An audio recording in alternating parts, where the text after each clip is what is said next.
Hi, I'm Susan Papanicholas from How Does Your Garden Grow in Seattle, Washington. Thanks for watching our Getting Your Garden Ready for Spring series. It's late winter in the garden.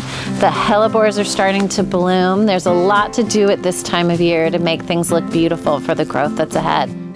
One of the most common questions I get from my clients is when should they cut back their hellebores? And I'm going to talk a little bit in this video about how to know which type of hellebore you have and when you should cut it back.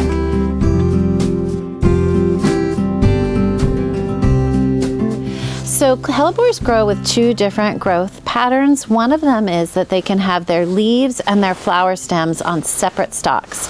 I'm sitting next to this hellebore orientalis, and that's how this one grows.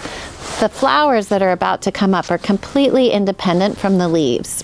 And these are pretty easy because you can prune them whenever you want and not lose any flowers. Since those flower stems are independent of the leaf stems, you can cut the leaf stems back at any time without affecting the bloom.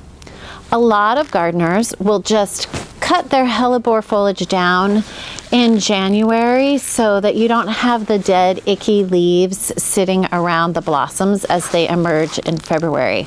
You can see right here, these flower stems are just starting to open up. And we want that foliage to accentuate what's happening with the flowers. So what I usually do is if the foliage looks pretty good at this time of year, I would say that this one looks pretty fantastic. I like to leave that foliage in place. I don't see any reason to cut it back ahead of time because I like the way that green foliage supports the flower blossoms as they emerge.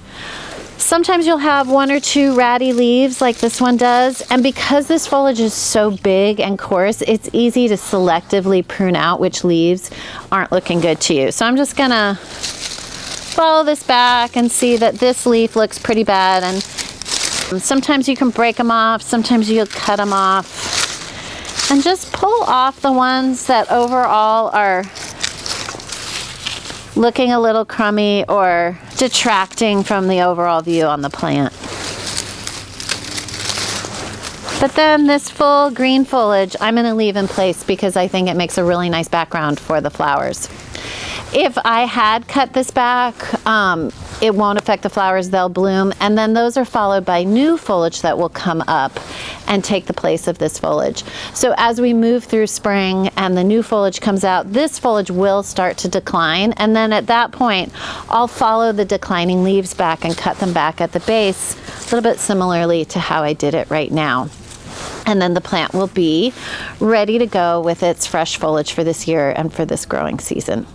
The other type of growth habit is when you have a leaf stalk and then the flowers emerge from the tip of that leaf stalk. You don't want to prune those until after they've finished blooming. At that time, often the whole flower stalk will kind of start to fall away from the center of the plant.